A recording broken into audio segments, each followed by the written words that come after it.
entertainment system at home because it's always nice before going out to work to listen to Srimad Bhagavatam class. Whether you're in the temple or you're living out, Srimad Bhagavatam class is always the way.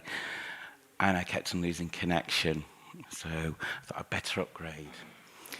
So I upgraded, and the first thing that happened was I thought, right, Bhaktivedanta Manor is online. I'll listen to Bhaktivedanta Manor.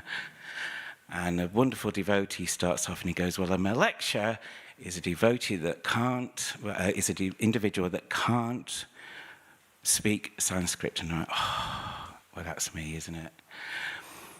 And it reminded me of one of two things. One, my Guru Maharaj is saying that the longer you stay around Krishna consciousness, the harder it becomes. Not that it is hard, but because you actually have to deal with your real self. And sometimes that can be difficult because in society we're taught now to blame other people. And Krishna puts a mirror in front of you and goes, it's not other people, it's you. But more importantly, it reminded me of the most important thing, and that is the mercy of the devotees. The mercy of the devotees that make you qualified even though you are totally disqualified. The devotees that stop you in the street and give you a book and say you're qualified to read the book. The devotees that then say, okay, you're qualified to chant Hare Krishna. And they give you the mercy. And then the devotee that comes up and says, despite your disqualification, I'm going to make you qualified, please give class. So by the mercy of the devotees, hopefully I can bring something that will be of some use. And I believe also today is a half-day fast. Yeah? So we've got the appearance day of Nityananda. It's tomorrow, but today's the fast, isn't it? So tomorrow's the actual official day, today's the fast. Tomorrow is not correct for fasting, isn't it? Yeah? And today is also the appearance day of Lord Frahadev. It's tomorrow, yeah. Today is fasting today, yeah? So I actually asked the devotee before giving class, what would you like me to do? Would you like me to mention it? He said tomorrow we would probably concentrate on the appearance of Nityananda Prabhu. So today he said, could I also talk about Lord Frahadev? So with your mercy, hopefully I can present a little bit of something there. So so fasting today for tomorrow's appearance days. Yeah, is that correct? Thank you. Thank you for your correction, Prabhu. Jaya Radha Madhava Jaya Kunda Ji Hari Jaya Radha Madhava Jaya Kunda Ji Hari Gopi Jana Vallabha Jaya Girvadadhari Jaya Girvadadhari Gopi Jana Vallabha Jaya Girvadadhari Jaya Girvadadhari Yashodanandana Vrajajana Ranjana Yashodanandana Vrajajana Ranjana Yashodanandana Vrajajana Ranjana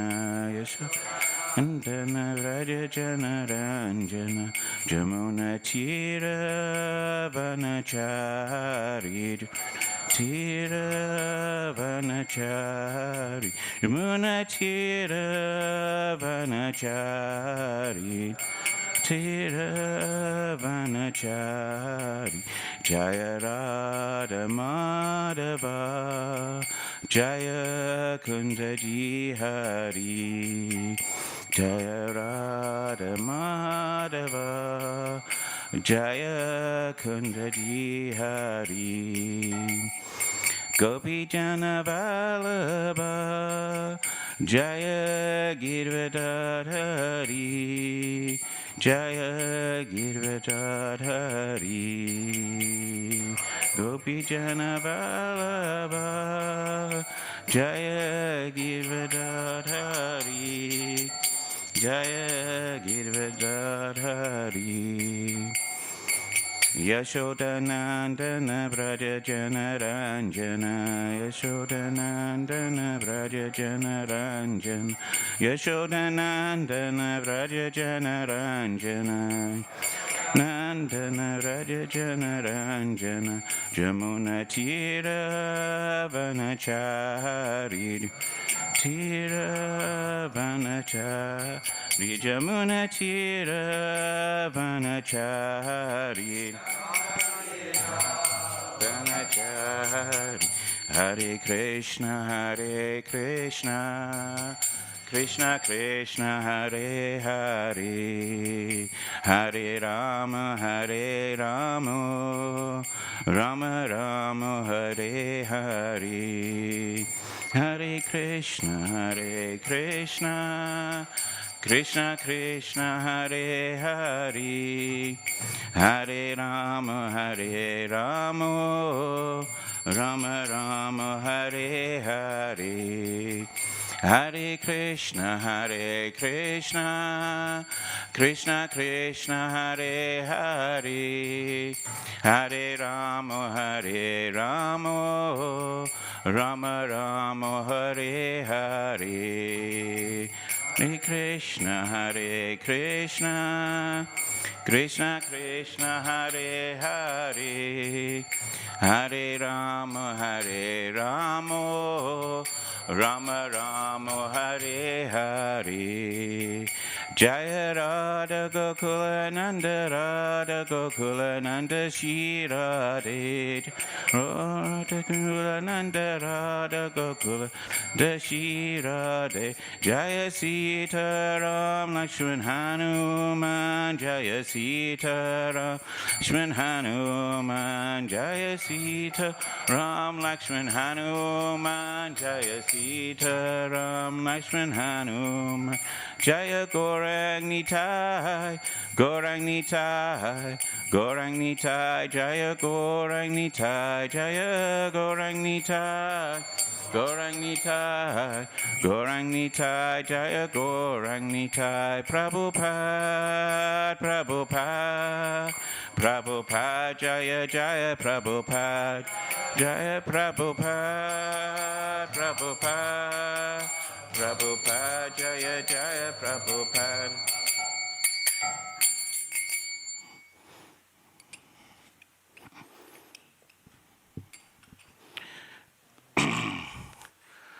Namo Bhagavate Vasudevaya, Namo Bhagavate Vasudevaya, Om Namo Bhagavate Vasudevaya, Om Namo Bhagavate Vasudevaya.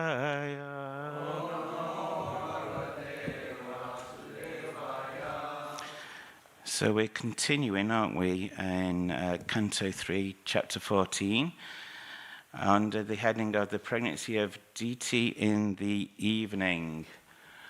It seems a little bit of a bizarre thing to be talking about a pregnancy, but the significance of this particular pregnancy is thus that it has to be mentioned. An awful lot of things won't happen without this pregnancy. So we're on text 35. And again, apologies for my Sanskrit pronunciation. I'll pronounce it badly, and then I will look at you great saintly devotees, you pure devotees, for corrections. Okay. Namarudra Mahate Diva Yograma Mitsuha Shivanishta Danjaya Anjaya Bruta Brunyana Makvaye. Okay, thank you. Namarudaya Mahate Divaya Ugrai Marishuse Shivanyana Snidaya Hitai Priyai Mayatnade Namo Rudaya Mahate Divaya Grai Mahishase Shivaya Nastadhyaya Pitai Danaya Machine Namo Rudaya Mahate Divaya Graya Mahishase Nishayana Stradayana Didaya Vivaya Manyave Namo Rudaya Mahate Divaya Manaya Mudise Shivaya Nastadhyaya Divaya Manyave Namo Rudaya Mahate Divaya Graya Mahishase Shivaya Stradangaya Yidaya Manave. Thank you. It's the privilege of being under such great guidance of great devotees here at the Manor that you can all speak Sanskrit so nicely. So it's Krishna's mercy, isn't it? Nama, all obeisances unto Rudra, unto the angry Lord Shiva. Mahat, unto the great. Divai, unto the demigod. Greta, unto the ferocious. Mithusa, unto the fulfiller of all material desire. Shivaya, unto the all-auspicious. Nistadhyaya, unto the forgiving. Dritadhyaya, unto the immediate chastiser. Maivaya, unto the angry. The bit that I'm good at, the translation. Okay, it's translation by His Divine Grace A.C. Bhaktivedanta Swami Prabhupada. Let me offer my obeisances unto the angry Lord Shiva, who is simultaneously a very ferocious great demigod and the fulfiller of all material desires. He is all auspicious and forgiving, but his anger can immediately move him to chastise. Purport. Diti prayed for the mercy of Lord Shiva very cleverly. She prayed, the Lord can cause me to cry, but if he likes, he can also stop me crying, because he is astute. He is so great that if he likes, he can immediately destroy my pregnancy. But by his mercy, we can also fulfill my desire that my pregnancy not be spoiled. Because he is all auspicious, it is not difficult for him to exercise me from being punished. Although he is now ready to punish me because I have moved with his great anger. He appears like a man, but he is the Lord of all men. Jai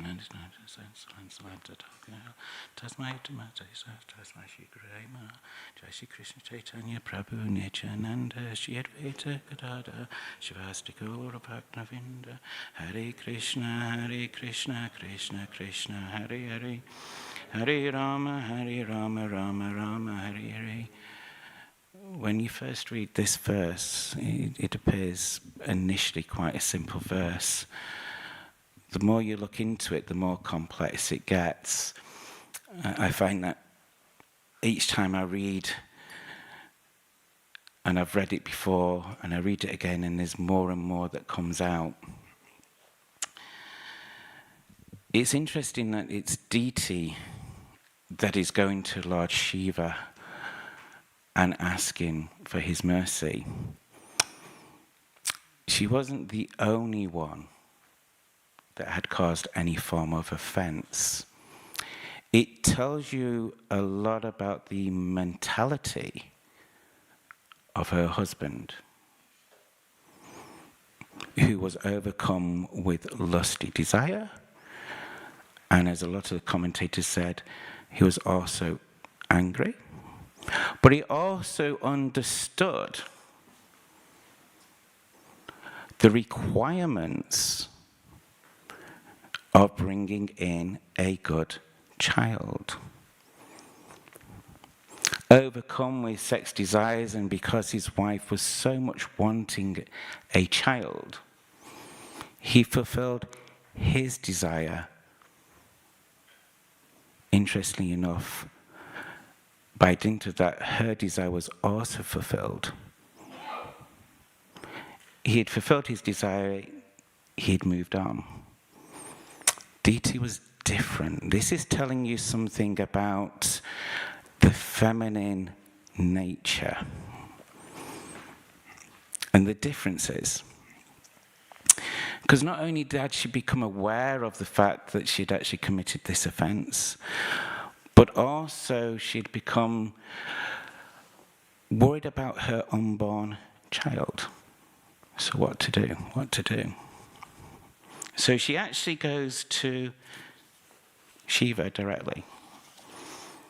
Again, this is explaining to us Vaishnava etiquette. So we're learning a lot about Vaishnava etiquette. Firstly, we need to understand what the offense was. And so when it comes to creating a child, there is an appropriate time according to Sanskrit. We say that this is a very scientific movement, so we're going to get very scientific, okay? So I thought I'd read directly. Say the Book of Sanskaras. It's actually very, very quite good if you want to go and get certain bits of information. The act of conceiving a child can be performed once a month, okay? But never during the following time periods, which are unfavorable. Okay, so we've already started off on something that people would argue against. When I was reading this, it reminded me very much of a young Bhakta. I'll tell you a little bit about him. It's quite interesting. The 11th, Ekadasi. The 13th, Tridasi, night of the month. Days of vows, full moon, and new moon days. We're narrowing it down quite a bit there, aren't we? During Astama Tirtha and Kurtana Tirtha, which is the 8th and 14th Tirtha of the month. We've narrowed it down even more, haven't we? When one of the two spouses is weak or sick, we're learning about the mentality of the individual when it comes to also creating birth. The mentality of the person actually has a lot to do with the actual overall outcome. As soon as the wife becomes pregnant, when the woman is pregnant, there is no question of any more sex life. One must wait at least 6 months after childbirth. Okay? What's the current thinking of sex life after childbirth? As soon as you feel up to it. Yeah?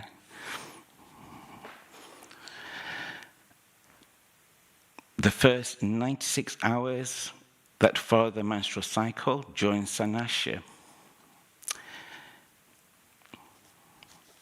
It's also, there's a little bit more, but the night in general of time of sex enjoyment, Srimad Bhagavatam 4:27-14, the appropriate time being between 3 hours after sunset and 3 hours before sunrise.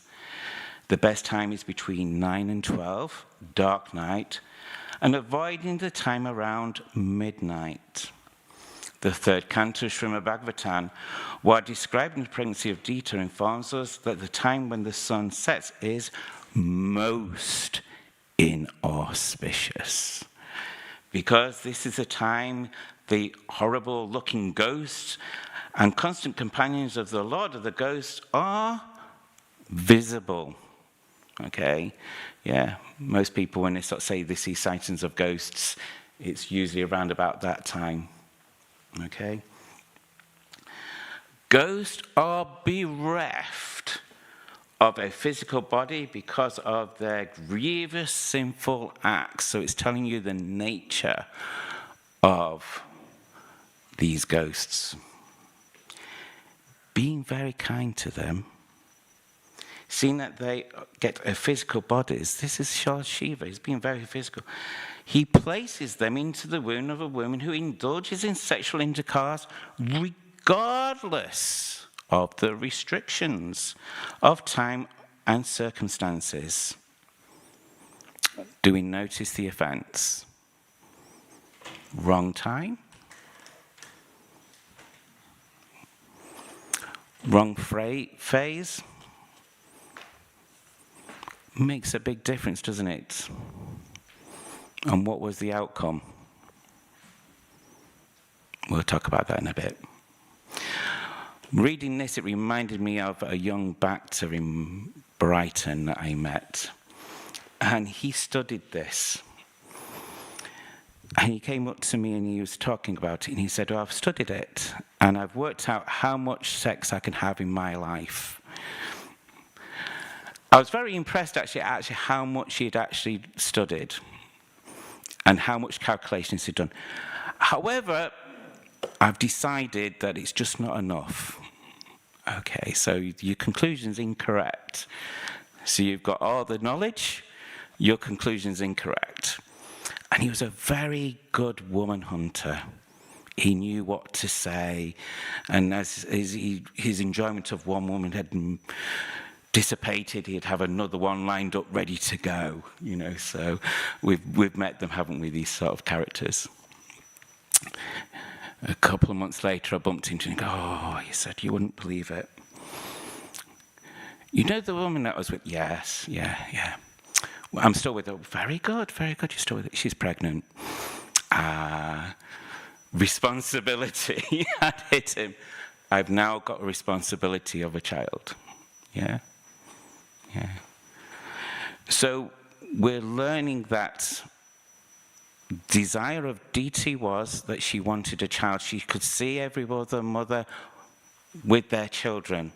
And that desire grows to the point where actually our own knowledge leaves us. The desire becomes overwhelming.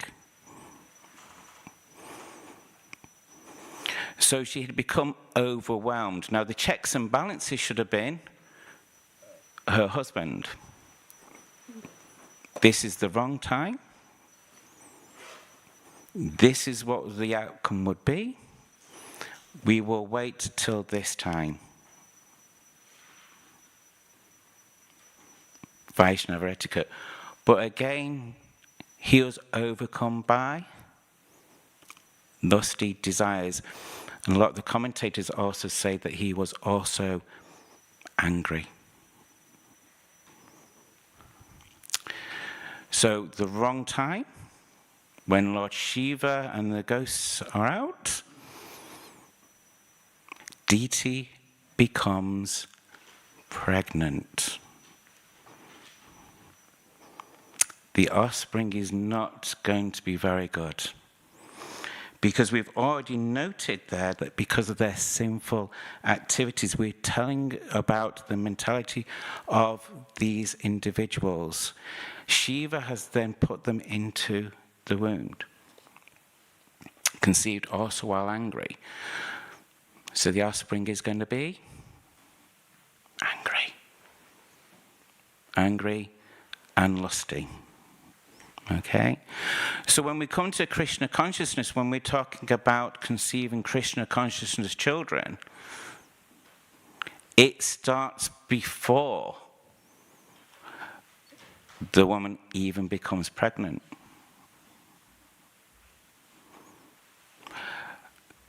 Both parties have to be qualified in Krishna consciousness. Okay? Should be at least following the 4 regulative principles, chanting Hare Krishna. How many rounds of japa? 16. Yeah. Should be at least reading Srimad Bhagavatam or Krishna book together. I know a lot of couples, they will read Krishna book together in the evening before settling down. It's a very good routine to get into. So, Deity is the one that realizes the offense. She's now worried about her unborn children, twins. She's worried about her unborn children. She's committed an offense. Now, we learn about Vaishnava etiquette. If we've committed an offense, do we just go to Krishna and go, we've committed an offense, Haribol, move on? We go to the person to whom we have committed the offense to. Deity realized that her offense was committed to Lord Shiva. They had engaged in sexual desire at an inappropriate time when Lord Shiva was actually around with his ghosts following him. So what does she do? She goes to Shiva directly, and she doesn't demand, but she goes with all humbleness. If we've committed an offense, we go to the individual with all humbleness. Isn't it? And she's very careful about the words that she is using. Realistically, it should have been her husband. Okay, so it tells us the qualification of her husband. He stopped what he was doing in order to fulfill her desire, even though he knew it was wrong. So Deity is the one that's actually, as the saying goes, she's mopping up the mess. Okay? But she's also fearful for her unborn children because she notes that Shiva can just get rid of them. It's not guaranteed that they will go to term. She's obviously in her first trimester. First trimester is usually the time that if you're going to miscarriage, generally speaking, it's the first trimester, okay, that this happens. It's also interesting that she's having twins. And again, Srimad Bhagavatam, very scientific when it comes to twins. The first child that comes out of the womb is actually the younger child. It is the second child. The second child that comes out of the womb is actually the first one. Okay? So the first child is actually, in Deity's case, the first child is Hiranyakashipu. He was the second one born. First child, Hiranyakash. Okay, he was the second one. Okay, so the semen as it comes in, the first one will impregnate, the second one will be below. So the actual, when it comes out the canal birth, the older child is born. Because it comes out the birth, we go, that's the younger one, because it's the first one born in our minds. But in conception, it's the other way around. Okay, Prabhupada was very keen that people that work within certain areas actually show and demonstrate that this is scientific and that Shastra is correct. Okay, and this is very difficult to actually show that one, but generally speaking now they're starting to accept that that is actually the case. So Deity is going to Lord Shiva. She's worried about her unborn children. So in order to be able to talk about Lord Frahadev, because tomorrow's his appearance day, today we're fasting, I'm going to jump a little bit ahead. Okay, so I'm going to cover a few things. But the one thing I am going to do before we get on to this point, I'm going to go back to the second canto from Bhagavatam.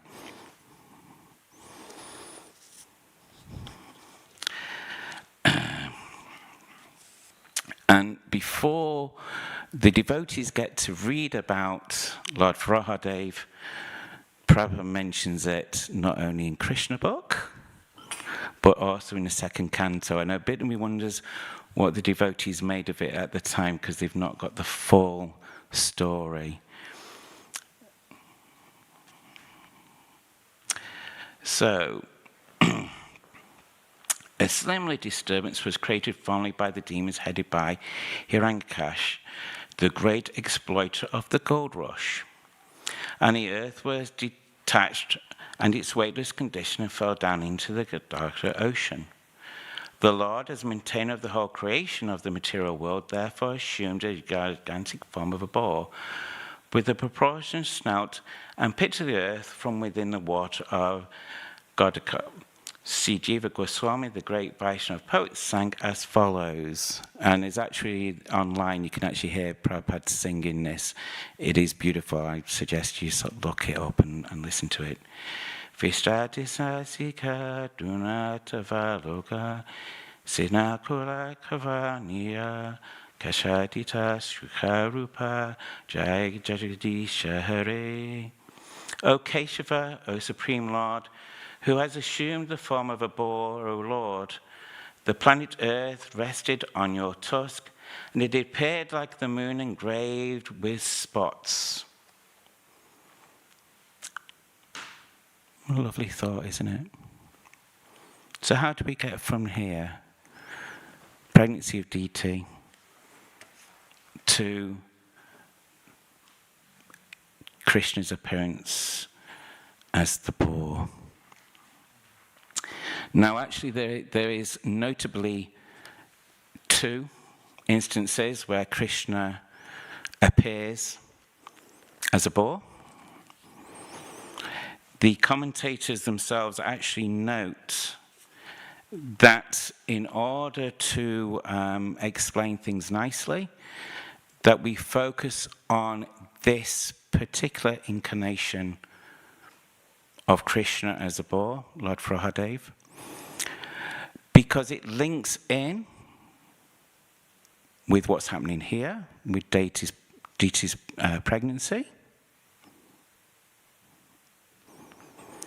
but also to one of the great Vaishnavas that we talk about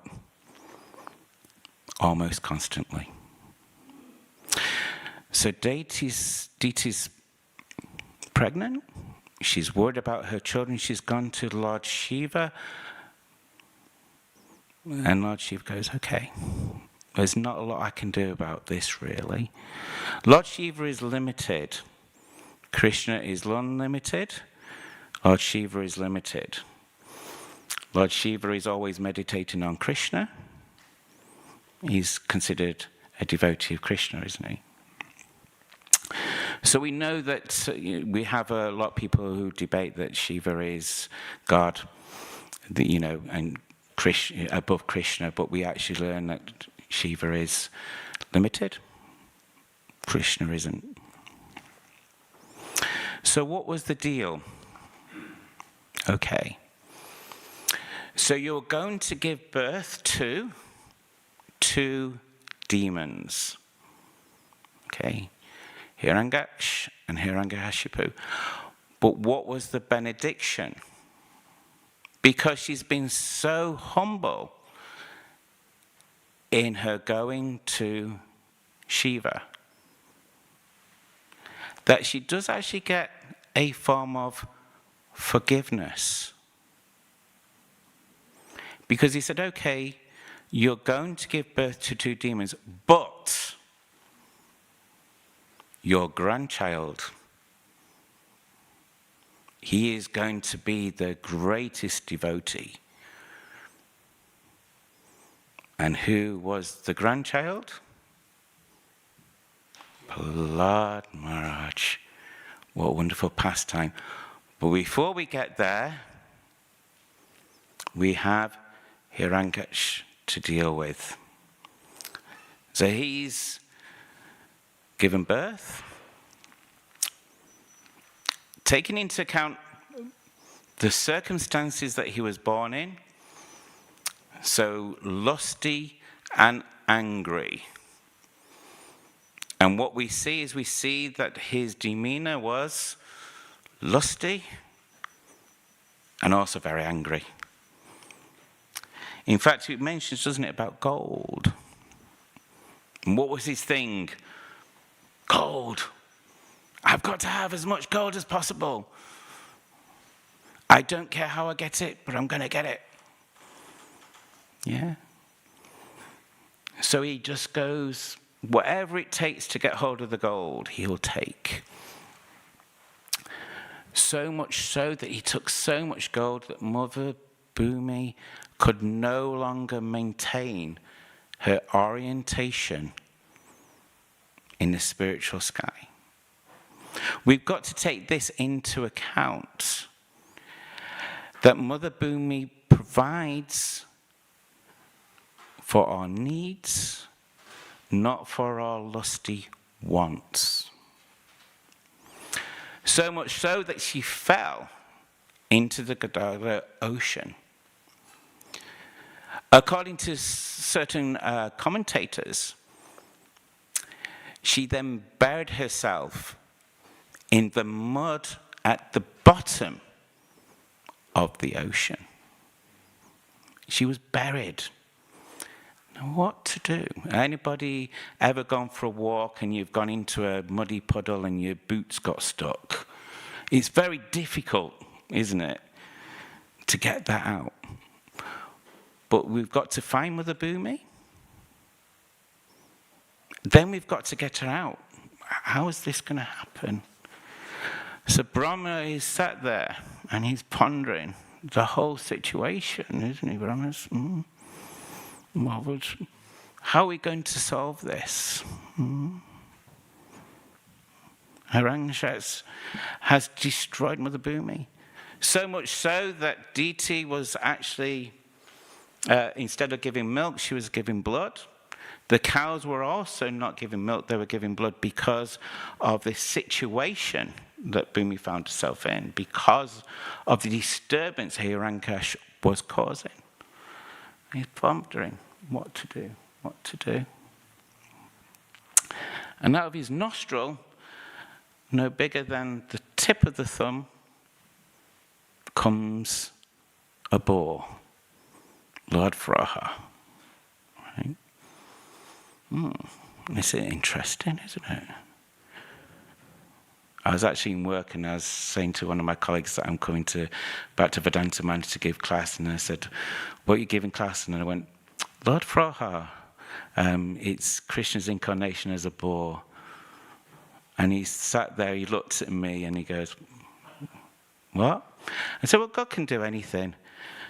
And after a while he goes, yeah, actually I think you're right. And I'm wondering when the devotees read this in the second canto, they came to the same conclusion without knowing the full story. Yeah, that makes sense. So out comes, so Brahma's looking. And the boar is growing bigger and bigger and bigger. And it's an interesting form to take, isn't it? Because if you ever watch a boar, if they're looking for something in the mud, they can find it. Not only can they find it, but they can extract it. Okay? If I sat there trying to work out how to go and get something out of a muddy puddle, I don't quite know where it is in the muddy puddle, I'm going to be a bit stuck on it. So I've got to come up with so much difficulty. Do I extract the water? Do I put caissons in? Do I do this?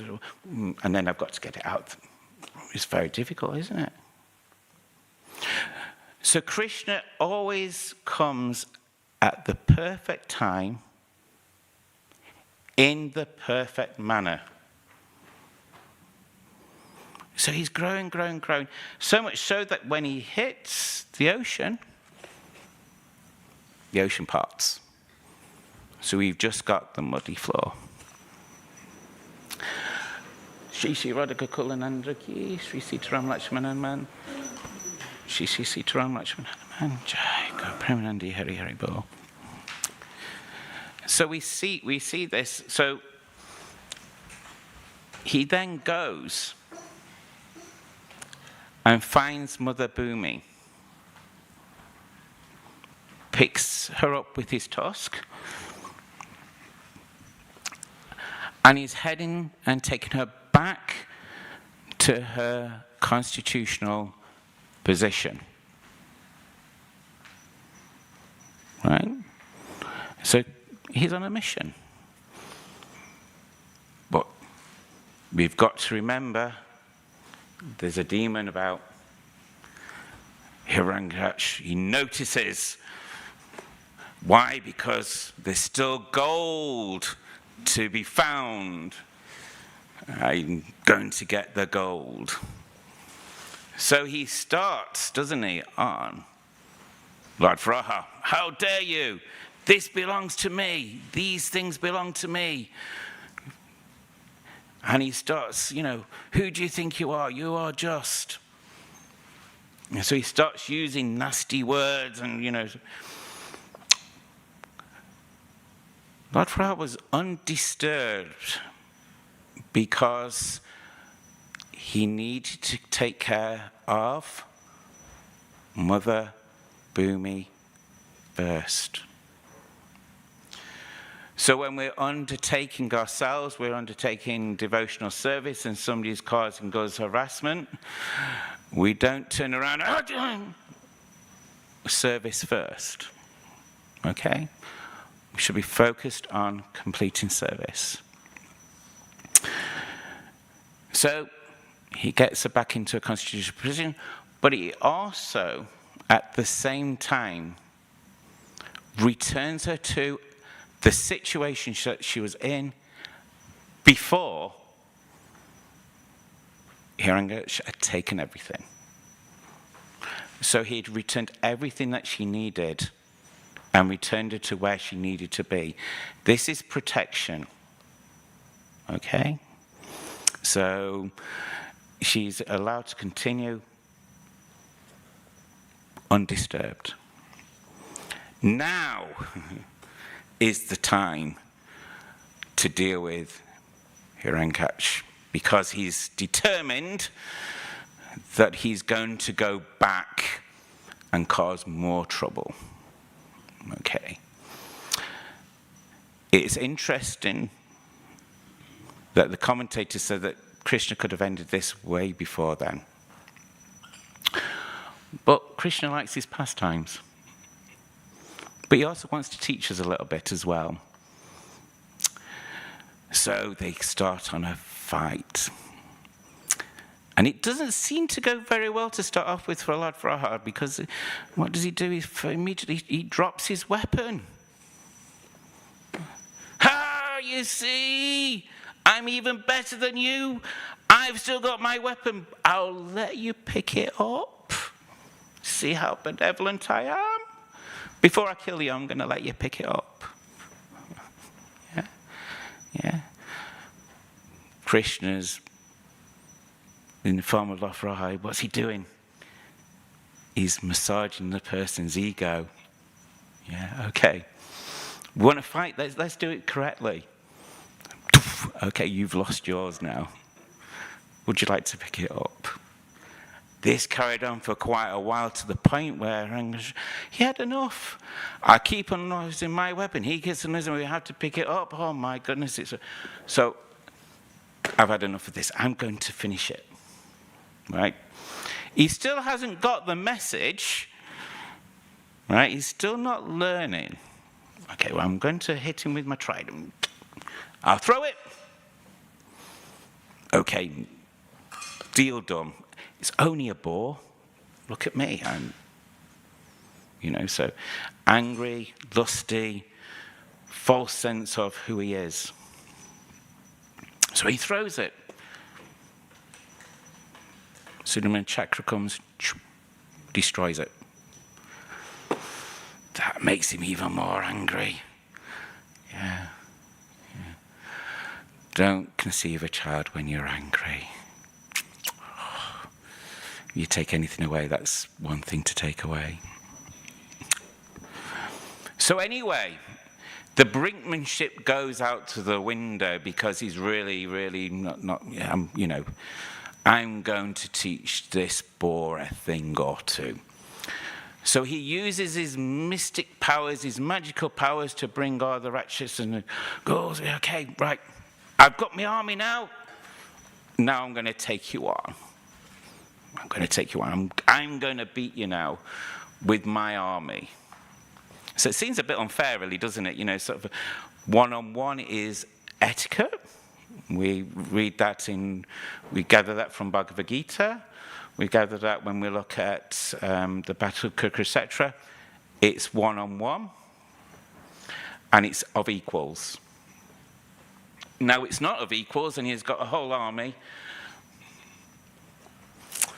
Okay, Sudaman Chakra wiped out the whole army.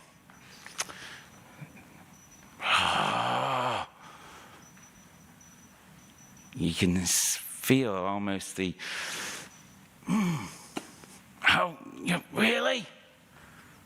I know. I'm going to bind him with my hands, and then I'm going to crush him so much that he'll die. Sounds like a good plan, doesn't it? Because, after all, he's a boar, so he's got limited movement. Yeah? So if I get around the waist, he's going to be a bit stuck there. Yeah? Going to be a bit, So he goes to bind Lord Frahar, he goes to bind Krishna. What can you not do? You can't bind Krishna. There is an exception to the rule, isn't there? So he goes to bind Krishna, and suddenly finds out that he's got his arms like this, but Lord Frahar is not in her. It's time to end. So Krishna, boom. Okay. And he finishes the battle there and then. Yeah. It is a notation, and Prabhupada in his purport, again in the second canto, just gives a little bit of a insight here. When the Lord appeared to pick up the demon named Haran tried to create a disturbance in mythological functions of the Lord, and therefore he is called by being pierced by the Lord's tusk. So there seems to be a contradiction there. But he says, according to Sri Jiva Goswami, the demon Haran was killed by the hand of the Lord. Therefore, this version is that after being killed by the hand of the Lord, the demon was pierced by the tusk. Sri Vaishnava Chavakratha confirms this version. So you've got two versions with two different outcomes, but we get clarification here. So Krishna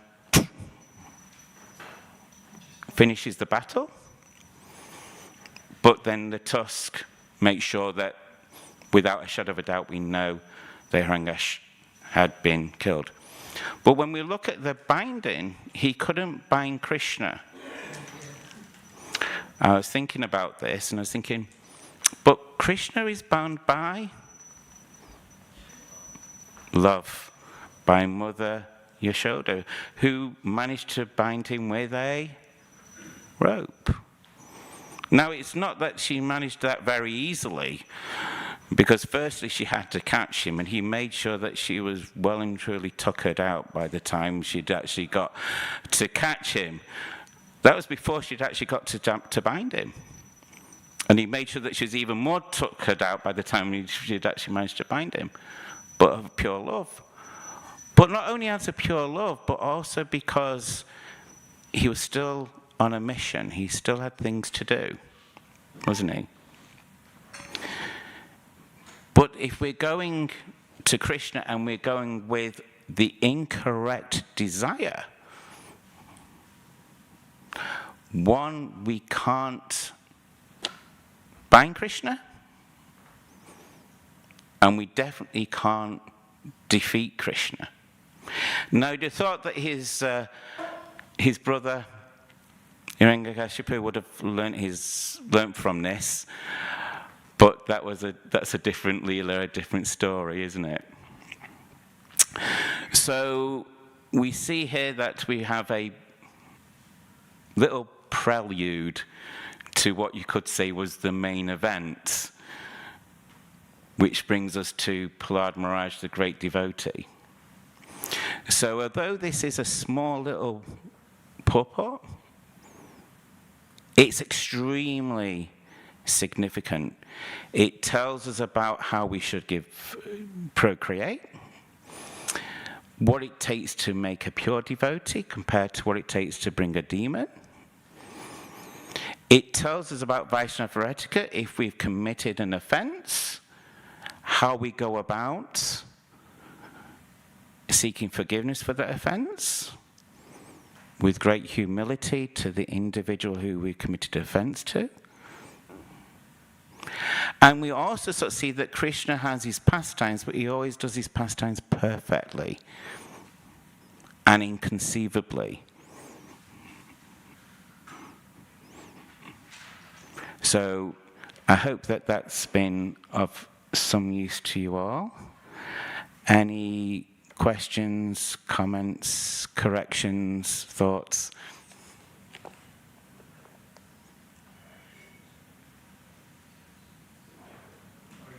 Oh. The mic. Does help the people online, doesn't it? Thank you for the class. Thank you, Prue. How are you? I was just wondering, why was Kashyapa angry? Why was? Kashyapa angry. The commentators on this particular pastime note that he was lusty and also angry. He was angry at the fact that he was being disturbed. I'm busy doing something at the moment, you've disturbed me. And you've disturbed me over something that he felt was, So the anger comes from the fact that he was just disturbed. And you do find people who are like that, the slightest thing, and they get very sort of angry and agitated about it. So the commentators sort of say that, that was one of the reasons, yeah. I have another question. Thank you. In terms of the conception of a child, what's more important, like the mentality at the time of consciousness, or the environment and the atmosphere and the kind of nurturing of the child as they grow older? Because both could be like a significant factor. They're both extremely significant, and this is why if you're looking at going into Grihastha life and having children, you have to go with your eyes fully open. One, you need to make sure that the person that you are finding is qualified, not materially qualified, but spiritually qualified. And we sort of see, don't we, as we study Sastra, that we see many great saints who aren't materially qualified, but are very spiritually qualified. At the time of conception, you should be fully absorbed in Krishna's names. In fact, if I remember correctly, before going into conception, you should have chanted at least 72 rounds of japa. 50. I knew it was quick. Yeah. Still a lot, isn't it? You know. So yeah. How many struggle at 16? 50. Yeah. So 50 rounds of japa. But then once the child is born, because obviously then you are thinking of Krishna, hopefully you've studied at least Bhagavad Gita, Krishna books, Sri Chaitanya Charitamrita, so Srimad Bhagavatam together. And actually, sort of here at the manor, it was at one stage they used to have a little caravan, and the devotees, as you were trying for your child, would be chanting Hare Krishna around the caravan, and if they thought that you were doing too long, they would rock the caravan and tell you to stop. One of my dear friends, Prabhupada disciple, he was telling me about that and his experience with that. So, and his wife confirmed that was the case. So I don't doubt that. But then also the challenge is then you have to bring your child up Krishna conscious. So you make sure that the child is, sort of leading by your example. So you need to be the example to the child.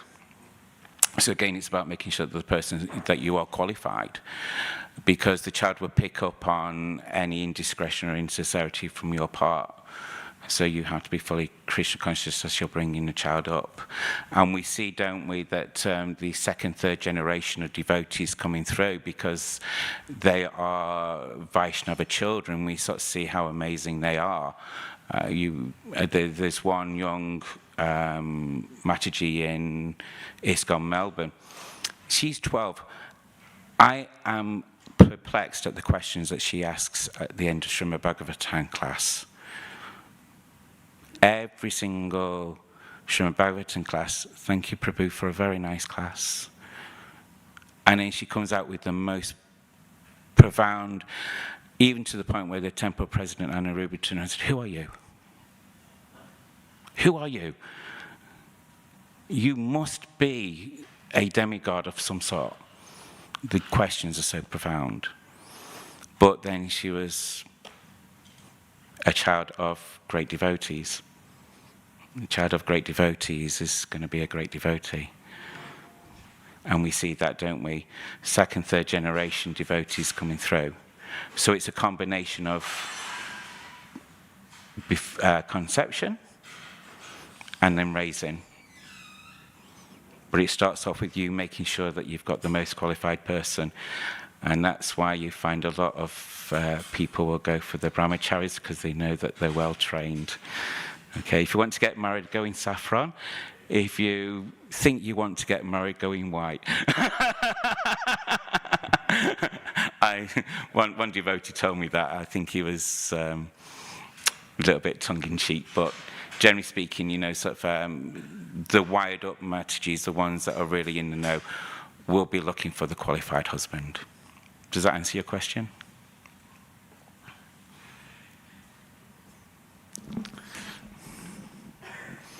Hare Krishna. Hare Krishna. Maybe opposite, maybe not appropriate, actually maybe it is. When in ISKCON we have examples of good standing devotees who somehow rather bring child which is some kind of disabled, either mentally or physically. This is interesting. I'm sure there was some samskara involved, but somehow they attracted such a child. Also, I know one case that even Guru sanctioned to his disciples to do abortion, because by scanning was proved that child will be really, really disabled and will just struggle, suffer. So I'm just wondering, Okay. I can only think that maybe for second generation of devotees, they're not yet quite there, but then it will be better and better. Or okay. Anyway. Yeah. Okay. Right. Okay. There's multi-layers to that particular question. Thank you very much for asking it. It's actually a very important question to ask. First and foremostly, we do not abort within Krishna consciousness. If you bring in a child into the world, they have taken shelter in the womb of the mother, and the child has taken shelter in the of the parents.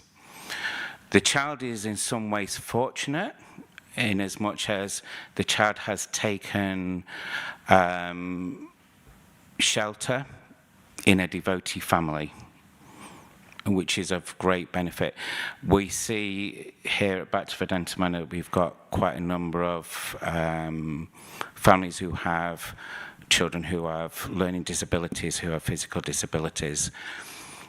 And given their limitations, I'm always humbled by their great devotion that they bring with their limited knowledge, with their limited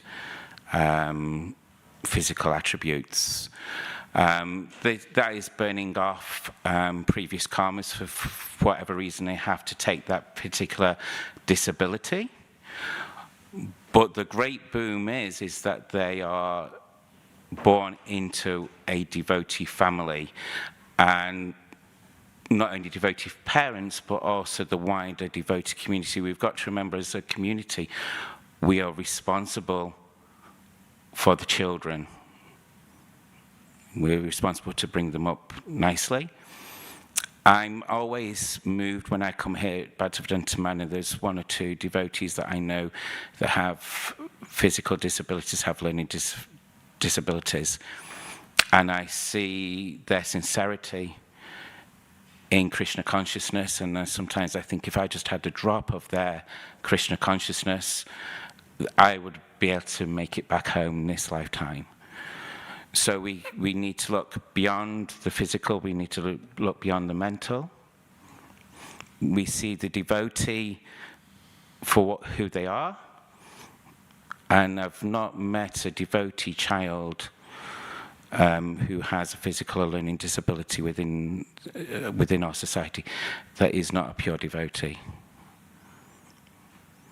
So no, we don't have abortions in the Krishna consciousness movement. Well, we shouldn't.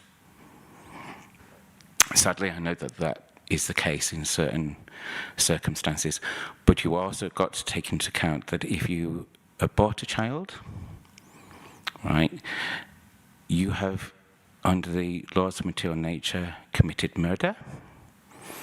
You will yourself will have to be killed in the womb. This is a big penalty to pay. So the fact that the person's been born with a disability of one type and another is down to previous karmas. But the great boom is that they're in a devotee family. Comment on that those parents are probably even more qualified than yes, because yeah, they with such a law bring this child, yeah, and this person probably accumulated lots of karma, and this was surpassed so much that they are born in a Vaishnava family, yeah, that they're just shooting back, yeah, or they're burning lots of. So those parents are kind of instrument in that. They're yeah, even more qualified. Yeah. Very true. Thank you, Prabhu, for the added information. Thank you. So, any more? No? Okay. Thank you very much for attending Srimad Bhagavatam Ki Jai.